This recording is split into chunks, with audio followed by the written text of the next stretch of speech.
بسم اللہ الرحمن الرحیم۔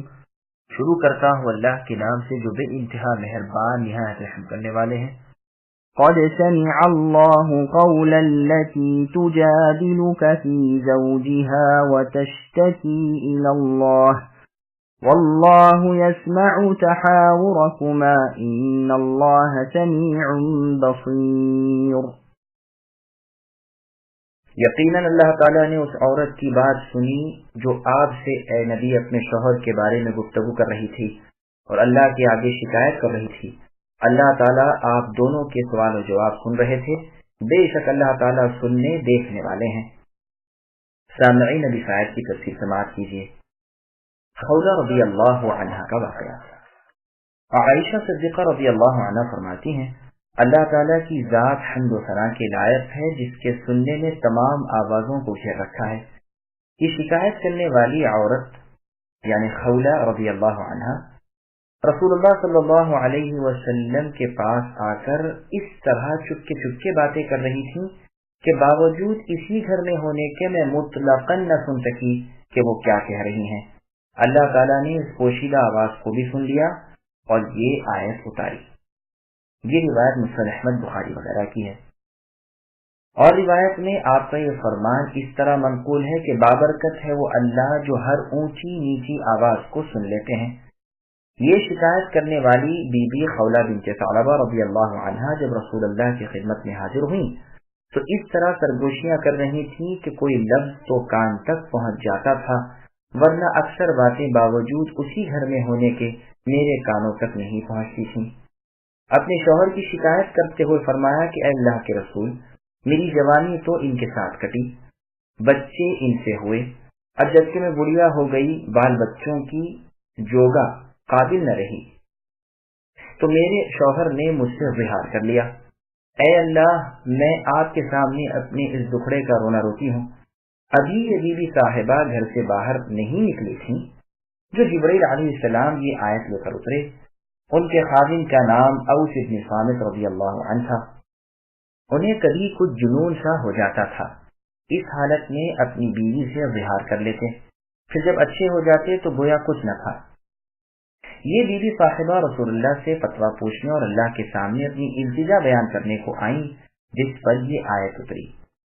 ابو زید رحمۃ اللہ علیہ فرماتے ہیں کہ عمر رضی اللہ عنہ اپنی خلافت کے زمانے میں اور لوگوں کے ساتھ جا رہے تھے، جو ایک عورت نے آواز دے کر ٹھہرا لیا۔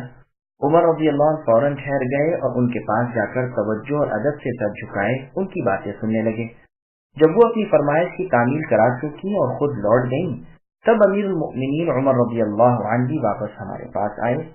ایک شخص نے کہا، اے امیر المؤمنین، ایک بڑھیا کے کہنے سے آپ رک گئے اور اتنے آدمیوں کو آپ کی وجہ سے اب تک رکنا پڑا۔ آپ نے فرمایا، افسوس، جانتے بھی ہو یہ کون تھی؟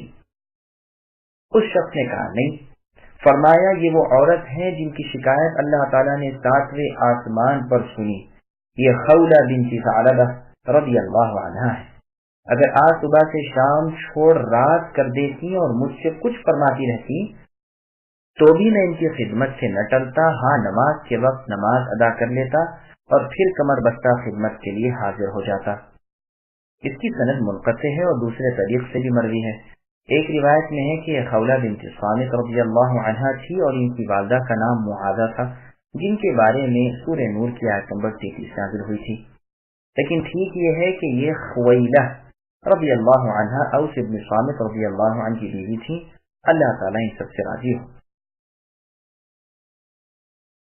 الذين يظاهرون منكم من نسائهم ما هن أمهاتهم إن أمهاتهم إلا اللائي ولدنهم وإنهم ليقولون منكرا من القول وزورا وإن الله لعفو غفور والذين يظاهرون من نسائهم ثم يعودون لما قالوا فتحرير رقبة من قبل أن يتماسا ذلكم توعظون به والله بما تعملون خبير فمن لم يجد فصيام شهرين متتابعين من قبل أن يتماسا فمن لم يستطع فإطعام 60 مسكينا ذلك لتؤمنوا بالله ورسوله وتلك حدود الله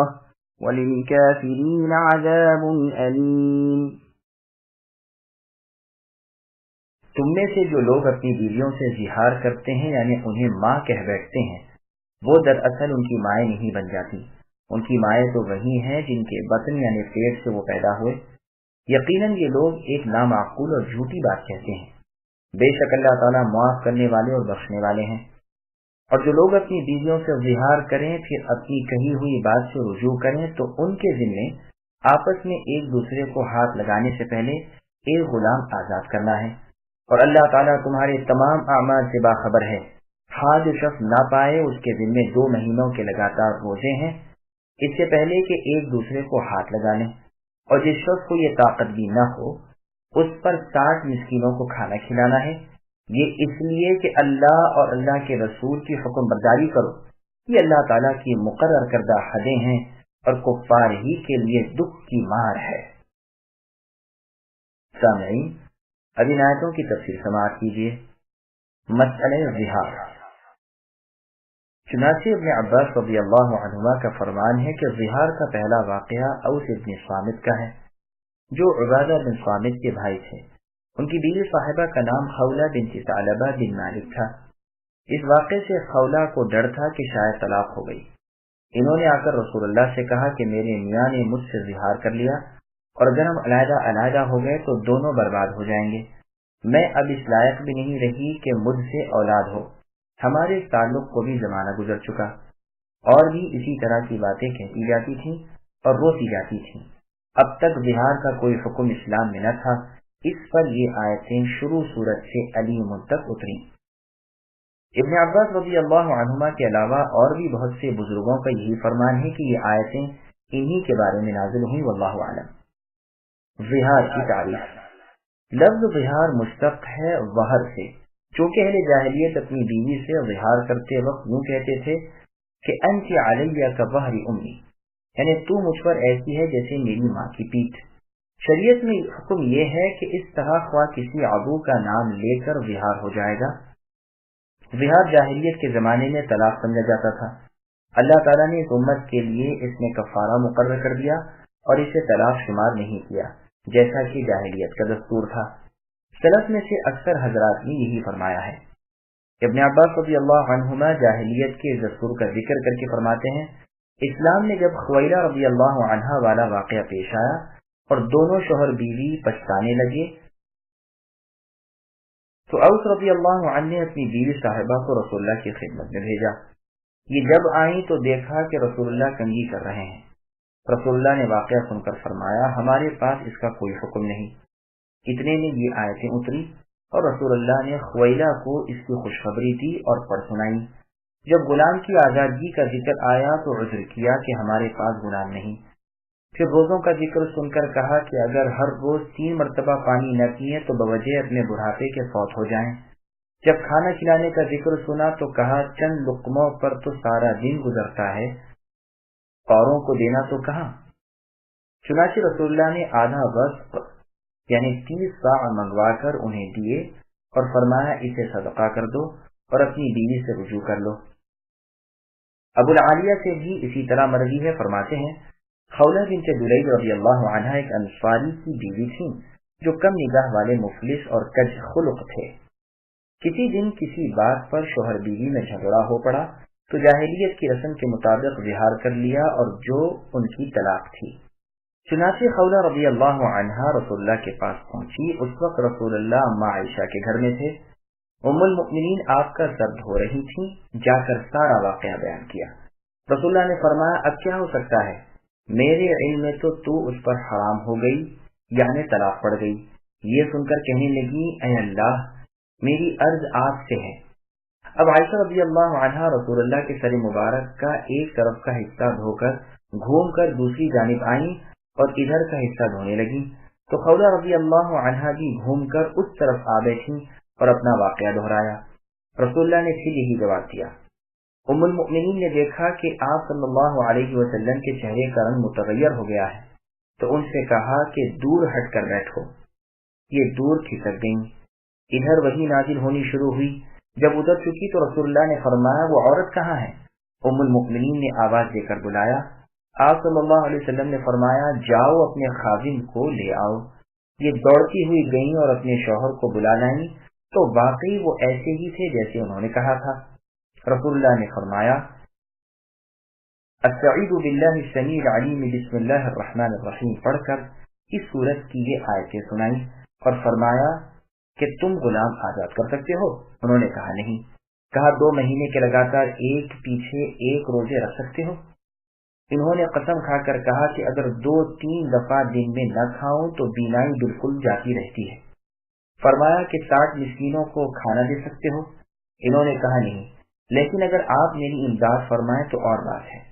رسول اللہ نے ان کی اعانت کی اور فرمایا 60 مسکینوں کو کھلا دو، اور جاہلیت کی اس رسم طلاق کو ہٹا کر اللہ تعالیٰ نے اسے ظہار مقرر فرمایا۔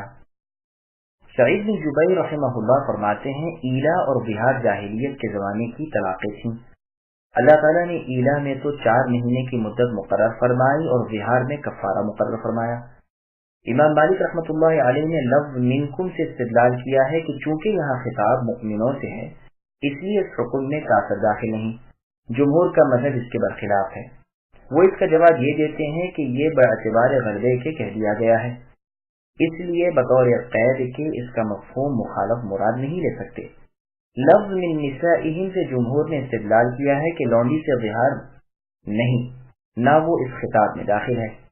پھر فرماتے ہیں کہ اس کہنے سے کہ تو مجھ پر میری ماں کی طرح ہے یا میرے لیے تو مثل میری ماں کے ہے یا مثل میری ماں کے پیٹ کے ہے یا اور ایسے ہی الفاظ اپنی بیوی کو کہہ دینے سے تو سچ مچ ماں نہیں بن جاتی۔ حقیقی ماں تو وہی ہے جس کے پیٹ سے یہ تولد ہوا یعنی پیدا ہوا۔ یہ لوگ اپنے منہ سے فحش اور باطل قول بول دیتے ہیں۔ اللہ تعالیٰ درگزر کرنے والے اور بخشنے والے ہیں۔ اللہ نے جاہلیت کی اس تنگی کو تم سے دور کر دیا۔ اسی طرح ہر وہ کلام جو ایک دم زبان سے بغیر سوچے سمجھے اور بلا قصد نکل جائے، صحیح قول یہی ہے کہ اپنی بیوی کو جو شخص اس نام سے یاد کرے جو محرمات ابدیہ ہیں، مثلا بہن یا پھوپھی یا خالہ وغیرہ، تو وہ بھی حکم میں ماں کے ہیں۔ جو لوگ ظہار کریں پھر اپنے کہنے سے لوٹیں، اس کا مطلب ایک تو یہ بیان کیا گیا ہے کہ ظہار کیا پھر مکرر اس لفظ کو کہا، لیکن یہ ٹھیک نہیں ہے۔ ظہار کے متعلق ائمہ کے اقوال، بقول امام شافعی رحمۃ اللہ علیہ مطلب یہ ہے کہ ظہار کیا پھر اس عورت کو روک رکھا، یہاں تک کہ اتنا زمانہ گزر گیا کہ اگر چاہتا تو اس نے باقاعدہ طلاق دے سکتا تھا لیکن طلاق نہ دی۔ امام احمد رحمۃ اللہ علیہ فرماتے ہیں کہ پھر لوٹے جماع کی طرف یا ارادہ کرے تو یہ حلال نہیں، تاوقت یہ کہ مذکورہ کفارہ ادا نہ کرے۔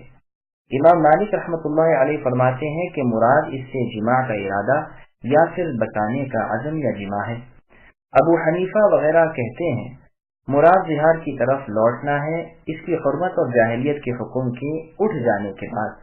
پس جو شخص ظہار کرے گا اس پر اس کی بیوی حرام ہو جائے گی جب تک کہ کفارہ ادا نہ کرے۔ سعید فرماتے ہیں مراد یہ ہے کہ جس چیز کو اس نے اپنی جان پر حرام کر لیا تھا اب پھر اس کام کو کرنا چاہے تو یہ کفارہ ادا کرے۔ حسن بصری رحمۃ اللہ علیہ کا قول ہے کہ مجامعت کرنا چاہے، ورنہ چھونے میں قبل کفارے کے بھی ان کے نزدیک کوئی حرج نہیں۔ ابن عباس رضی اللہ عنہما وغیرہ فرماتے ہیں یہاں مس سے مراد صحبت کرنا ہے۔ زہری رحمۃ اللہ علیہ فرماتے ہیں کہ ہاتھ لگانا، پیار کرنا بھی کفارے کی ادائیگی سے پہلے جائز نہیں۔ سنن نبی داؤد میں ہے کہ ایک شخص نے کہا یا رسول اللہ میں نے اپنی بیوی سے جہاد کیا تھا، پھر کفارہ ادا کرنے سے پہلے میں اس سے مل لیا۔ آپ نے فرمایا اللہ تجھ پر رحم کرے، تو نے ایسا کیوں کیا؟ کہنے لگا اللہ کے رسول چاندنی رات میں اس کے خلخال یعنی پازیب کی چمک نے مجھے بےتاب کر دیا۔ رسول اللہ نے فرمایا اب اس سے قربت نہ کرنا جب تک کہ اللہ تعالیٰ کے فرمان کے مطابق کفارہ ادا نہ کر دے۔ نسائی میں حدیث مرسلن مروی ہے اور امام نسائی رحمت اللہ علیہ مرسل کو زیادہ صحیح بتلاتے ہیں۔ پھر کفارہ بیان ہو رہا ہے کہ ایک غلام آزاد کرے۔ یہاں یہ قید نہیں کہ مؤمن ہی ہو، جیسے قتل کے کفارے میں غلام کے مؤمن ہونے کی قید ہے۔ امام شافعی رحمۃ اللہ علیہ تو فرماتے ہیں یہ مطلق